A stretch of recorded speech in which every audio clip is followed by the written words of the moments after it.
Hello. Today, as I mentioned last time, I would like to introduce a book. As I briefly mentioned last time, the book's original English title is Uniquely Human. The reason I am introducing this book in detail is because there were many parts that resonated with me, as I have pondered and reflected on while raising my own children and observing others. Of course, there are people with different perspectives, but what this book discusses is that instead of viewing children with disabilities or problematic behaviors as issues to be solved, it emphasizes that we need to change our perspective, attitude, action, and ways of supporting them to better understand, love, and interact with children with disabilities. As a parent, I was thinking along those lines, and hearing a professional in this field say something similar gave me more confidence to speak about it. In fact, when we talk about fixing problematic areas, it doesn't necessarily only apply to the children. Don't we as parents also have a lot of things we need to fix ourselves? While conducting seminars, I have often heard stories where parents tried to change their children, but it was only after they changed their own perspectives and attitudes that their children improved. Therefore, I believe it is not an exaggeration to say that this has been somewhat validated. I believe the content of this book will be quite helpful not only to parents but also to caregivers or teachers who support individuals with developmental disabilities. The reason I use the term support instead of help or care here is that it is a translation of the term supporter used in Canada. In Canada, terms like care or helper are also used, but recently the term supporter is being used more frequently than caregiver or helper. This is because the previously used terms focused solely on people with disabilities as subjects who need to be cared for, whereas the term supporter is used to mean providing assistance alongside them as they lead their own lives. I also think the term supporter, which includes this concept, is a good one. Therefore,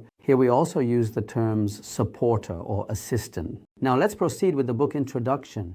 I will briefly summarize the themes advocated in this book. To put it simply, this book states that autism is not a disease, but just a different way of living. First, it discusses how we should perceive autistic behaviors, questioning whether the behaviors exhibited in autism are truly something we should be extremely worried about. It questions whether it is right to prevent such behaviors. For example, tendencies to be alone, repeating the same words, muttering to oneself, quoting movie lines, fixating on specific objects, rocking the body, or flapping arms. The question is whether these are truly things to be extremely worried about. And is it right to make reducing or eliminating these behaviors our goal? That is the question. Shouldn't we rather question why such behaviors occur? This is the question being posed. Therefore, this professor is saying that we need to change the way we understand autism. In other words, we need to shift our perception. The best way to help people with autism is to change ourselves, including our perspective,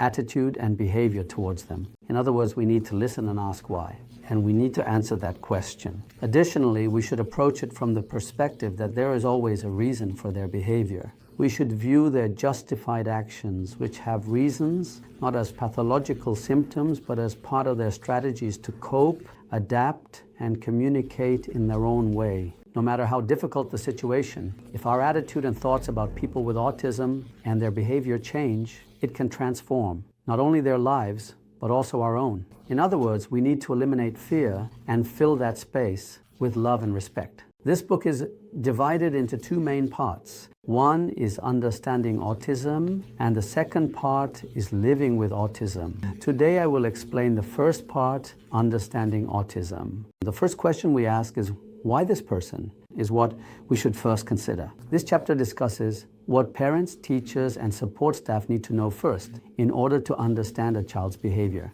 It first talks about the case of a child named Jesse. This child, Jesse, engaged in self-harm, was defiant, and exhibited aggression towards others. The mother explained that the child's behavior was a reflection of the confusion, anger, and anxiety the child was feeling. She told the school that it was because the child was very sensitive to sounds and touch. However, the school's response was to ignore the mother's words and discipline the child by breaking their spirit. They focused more on controlling behavior than understanding the child. Success was measured by making the child behave normally. This is a very wrong approach. It treats children with disabilities not as individuals to be understood, but as problems to be solved, lacking respect and ignoring their perspectives and experiences. It shows no interest in or attention to what they are trying to communicate to us through their specific actions or words. This actually worsens the situation. We need to make an effort to find out why they behave that way.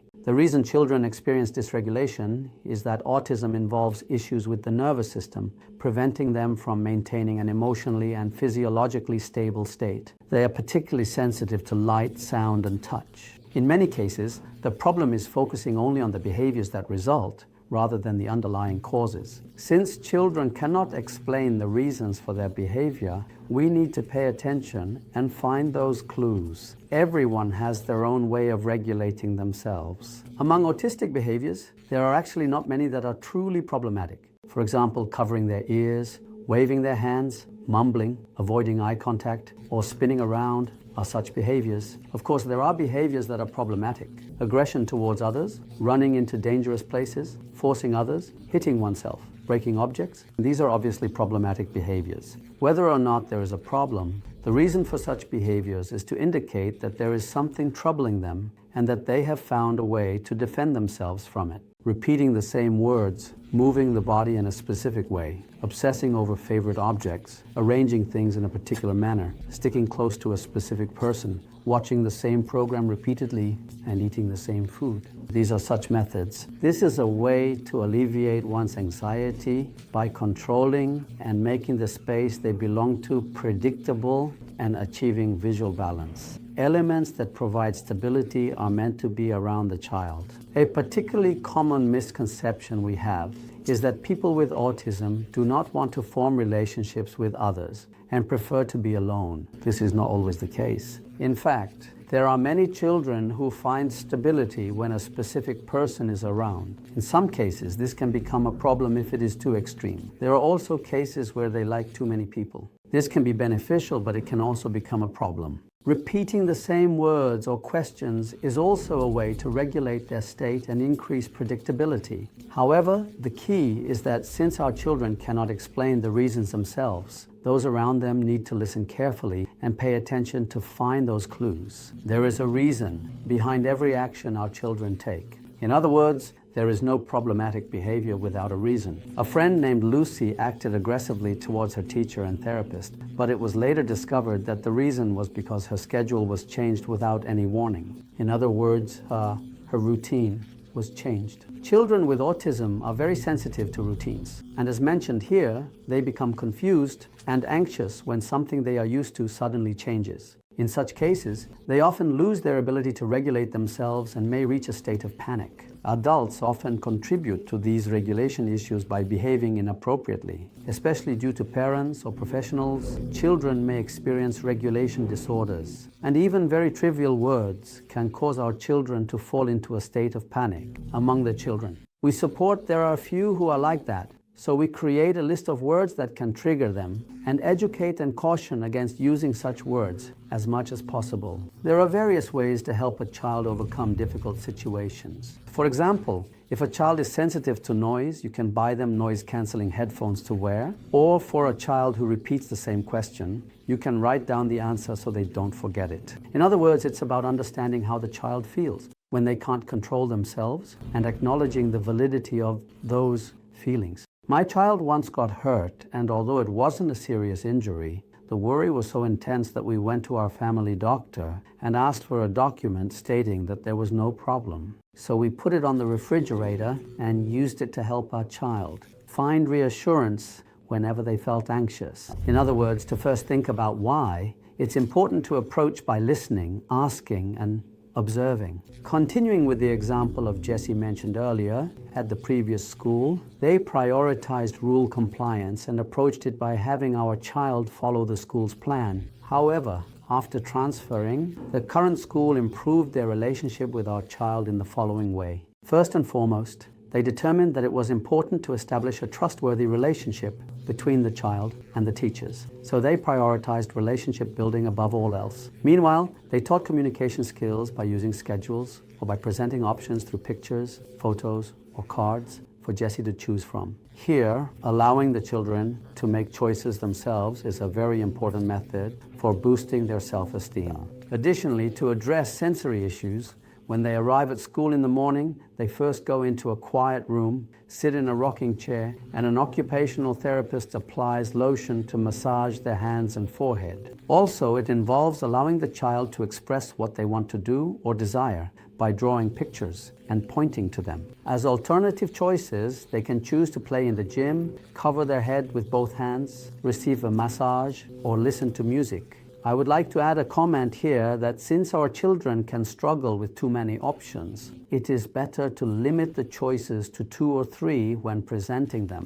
What we need to be more cautious about is ensuring that those 2 or 3 options do not become a dilemma for the children. If the child struggles no matter what they choose, then it means the choices are too difficult for them. Therefore, whatever they choose, it should be something our children like. And as I mentioned earlier, if there are too many options, it can lead to confusion. So it's important to limit the choices to 2 or 3 based on the child's condition. This is because when they make a choice, the child feels a sense of stability from being able to control their environment. When this child gained confidence in middle school, they were entrusted with distributing mail. However, since Jessie cannot read, the administrative staff created a color-coded system to assist her. As trust was built, she also started selling snacks and drinks at the school store. In high school, she is reportedly working as a chemistry teacher's assistant, organizing laboratory equipment. As seen in these examples, instead of trying to change our child, the focus was on understanding the areas where our child struggles and figuring out how to alleviate those difficulties. By adjusting the surrounding environment accordingly, it indirectly encourages our child to respond positively, which I believe is a significantly meaningful approach. We'll stop here for today. I will introduce the remaining part of part 1 next time. Thank you for watching. See you next time.